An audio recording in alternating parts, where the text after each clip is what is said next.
بسم اللہ الرحمن الرحیم۔ ہسٹری اینڈ انفو ورلڈ کے معزز ناظرین، السلام علیکم۔ ناظرین، آج کی اس ویڈیو کا موضوع سلطان عثمان اول ہیں۔ آج ہم سلطان عثمان اول کی زندگی کے بارے میں کافی کچھ جانیں گے، لیکن اس سے پہلے اگر آپ نے چینل سبسکرائب نہ کیا ہو تو ضرور سبسکرائب کر لیجئے اور بیل آئیکن پر بھی ضرور کلک کر دیجئے۔ ناظرین گرامی، سلطان عثمان اول کو عثمان غازی بھی کہا جاتا ہے۔ یہ ایک ترک کائی قبیلے کے سردار ارطغرل غازی کے ہاں پیدا ہوئے۔ اپنے اوصاف اور خوبیوں میں اپنے والد سے بڑھ کر ثابت ہوئے۔ آپ میں شجاعت، قیادت، عدل و انصاف جیسی تمام خوبیاں موجود تھیں۔ 1281 سنہ عیسوی تک اپنے والد کے زیر سایہ کافی جنگوں میں شرکت کی، پھر اپنے والد کی وفات کے بعد امیر مقرر ہوئے۔ سلطان عثمان کے ہاتھ اقتدار آتے ہی اس نے بازنطینی عیسائی سلطنت کے سرحدی علاقوں کو فتح کرنا شروع کیا۔ بازنطینی علاقوں پر حملہ کرنے کا سبب یہ تھا کہ وہ عثمان کے علاقے کے بالکل ساتھ تھی۔ شروع میں عثمان کی کارروائیاں مدافعانہ تھیں۔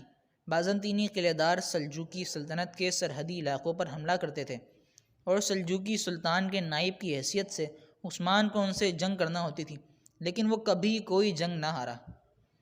عثمان کی پہلی بڑی فتح قارا جائیسار قلعہ ہے۔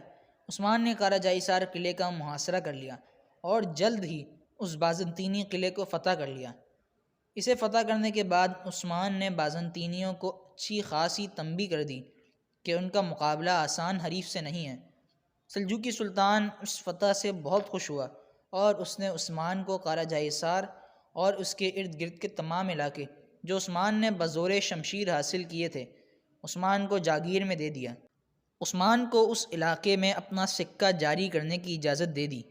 یوں بادشاہی کے تمام لوازمات عثمان کو میسر آ گئے۔ 1299 سنہ عیسوی میں سلطان عثمان نے اپنی خود مختار حکومت کا اعلان کر دیا۔ ناظرین، یہاں یہ بات واضح رہے کہ قارا جائیسار قلعہ دو بار فتح ہوا۔ ایک بار اسے ارطغرل غازی نے فتح کر کے سلجوق سلطنت کا حصہ بنایا، پھر اس پر بازنطینیوں نے دوبارہ قبضہ کر لیا، اور دوسری بار اسے سلطان عثمان نے فتح کیا اور اس پر کائی قبیلے کا پرچم لہرا دیا۔ ناظرین، 1300 سنہ عیسوی میں ایشیائی کوچک میں تاتاریوں کے حملے سے سلجوقی سلطنت کا خاتمہ ہو گیا اور عثمان بالکل آزاد اور خود مختار ہو گیا۔ اس کے بعد عثمان نے تمام فتوحات ایک خود مختار حکمران کی طرح کی۔ سلطان عثمان غازی کا مقصد صرف دیگر ریاستوں کو فتح کرنا نہیں تھا، بلکہ کافی عرصے وہ شہروں کے انتظامی معاملات میں مصروف رہے، حکومت کے مختلف شعبے قائم کیے، عوام کی فلاح و بہبود کے لیے بہت کام کیا۔ کچھ ترک سردار جنہوں نے اس خاموشی کو عثمان صاحب کی کمزوری سمجھا، وہ عثمان کی بڑھتی ہوئی طاقت سے خائف تھے۔ انہوں نے عثمان کے مفتوحہ علاقوں پر حملہ کرنا شروع کیا۔ 1298 سنہ عیسوی میں اس نے تمام سرداروں کی غلط فہمیاں دور کر دی، سب کو شکست دے کر دکھائی۔ 1300 سنہ عیسوی میں ینی شہر، جو کہ برسا کا ایک ضلع تھا، اسے فتح کر کے اپنی اس نوزائیدہ سلطنت کا دارالحکومت بنایا۔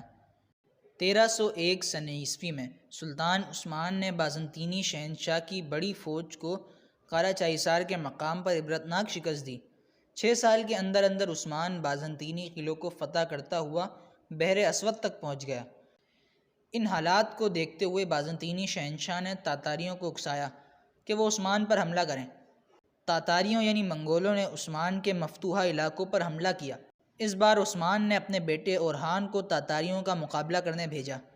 اورحان نے تاتاریوں کو سخت شکست دی۔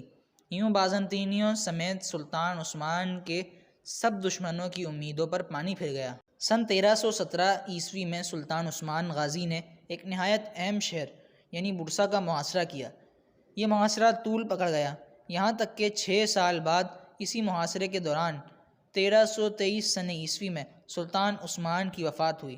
انہوں نے مرتے وقت اپنے بیٹے اورحان کو اپنا جانشین مقرر کیا۔ سلطان اورحان نے برسا کا محاصرہ جاری رکھا اور 1326 سنہ عیسوی میں برسا اورحان کے دور میں فتح ہوا، یعنی برسا کا محاصرہ تقریباً 10 سال جاری رہا۔ سلطان عثمان کی وفات کے متعلق 2 روایات ہیں۔ ایک روایت کے مطابق 1323 سنہ عیسوی میں، جبکہ دوسری کے مطابق 1324 سنہ عیسوی میں سلطان عثمان کی وفات ہوئی۔ کچھ روایات کے مطابق برسا کی فتح کے وقت وہ بستر مرگ پر تھے۔ برسا فتح ہونے کے بعد ان کی وفات ہوئی۔ مرنے سے پہلے انہوں نے اپنے بیٹے اورحان کو طویل نصیحت کی، لوگوں میں عدل و انصاف کی تلقین کی۔ سلطان عثمان کی قبر برسا ترکی میں آج بھی موجود ہے۔ عثمان جب لڑکپن میں تھا تو اس وقت ایک مشہور ترک عالم اور پر اثر صوفی شیخ ادابالی ہوا کرتے تھے۔ شیخ ادابالی عثمان کے والد ارطغرل کے پرانے دوست تھے۔ ادابالی اکثر و بیشتر ارطغرل سے بات کرتے۔ عثمان کی دینی تربیت میں شیخ ادابالی کا بھی ہاتھ تھا۔ اس کے علاوہ عثمان کئی بار شیخ کا مہمان بھی بنا۔ ایک مرتبہ عثمان نے شیخ کی بیٹی کو دیکھا اور دیکھتے ہی ان کو اپنے لیے منتخب کر لیا اور شیخ کو شادی کا پیغام بھیجا، لیکن شیخ ادابالی چونکہ درویشانہ زندگی کو پسند فرماتے تھے تو انہوں نے عثمان سے اپنی بیٹی کی شادی کا انکار کر دیا۔ ایک رات عثمان شیخ ادابالی کی درگاہ پر سویا ہوا تھا تو اس نے ایک خواب دیکھا۔ اس نے دیکھا کہ ایک چاند شیخ ادابالی کے سینے سے نکلا اور رفتہ رفتہ وہ بدر کا چاند بن گیا اور عثمان کے سینے میں پیوست ہو گیا۔ پھر عثمان کے پہلو سے ایک درخت نمودار ہوا جو بڑھتا ہی چلا گیا یہاں تک کہ اس کی شاخیں آدھی زمین پر پھیل گئی۔ اس درخت کی جڑوں سے دنیا کے 4 بڑے دریا بہہ رہے تھے اور اس درخت کی شاخیں 4 بڑے پہاڑوں کو سنبھالے ہوئے تھیں۔ درخت کے پتے تلواروں سے مشابہ تھے۔ اچانک ایک تیز ہوا چلی اور درخت کے پتے ایک بر اعظم کی طرف ہو گئے۔ وہ بر اعظم ایک انگوٹھی کی طرح دکھائی دیتا تھا۔ عثمان اس انگوٹھی کو پہننا چاہ ہی رہے تھے کہ اس وقت ان کی آنکھ کھل گئی۔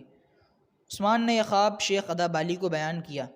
خواب سننے کے بعد شیخ نے فوراً اپنی بیٹی کا نکاح عثمان سے کر دیا۔ اب یہاں تاریخ میں پھر سے اختلاف پیدا ہوتا ہے۔ کچھ کے مطابق شیخ کی بیٹی مال خاتون تھی اور انہی سے اورحان پیدا ہوئے، جبکہ کچھ کے مطابق وہ عثمان کی دوسری بیوی رابعہ بالا خاتون تھی جن سے ان کا دوسرا بیٹا علاء الدین پیدا ہوا، اور مال خاتون کے والد عمر ہیں۔ بہرحال اس خواب سے سبھی متفق ہیں۔ یہ خواب عثمان's ڈریم کے نام سے جانا جاتا ہے، جو خدا کی طرف سے سلطنت عثمانیہ کا خدائی اشارہ تھا۔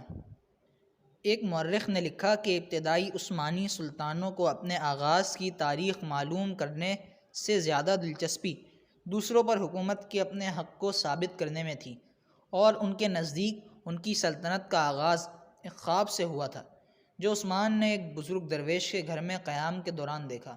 وہ مورخ مزید لکھتے ہیں کہ اس خواب کی کہانی کے حق میں دستاویزی ثبوت بھی تاریخ میں ملتا ہے، اور وہ یہ ہے کہ سلطنت عثمانیہ کے ابتدائی دور کی زمینوں کے کاغذات سے اندازہ ہوتا ہے کہ عثمان کے دور میں ادابالی نامی بزرگ موجود تھے، اور اس بات کی بھی کچھ شہادت ہے کہ ان کی بیٹی عثمان کی 2 بیویوں میں سے ایک تھی۔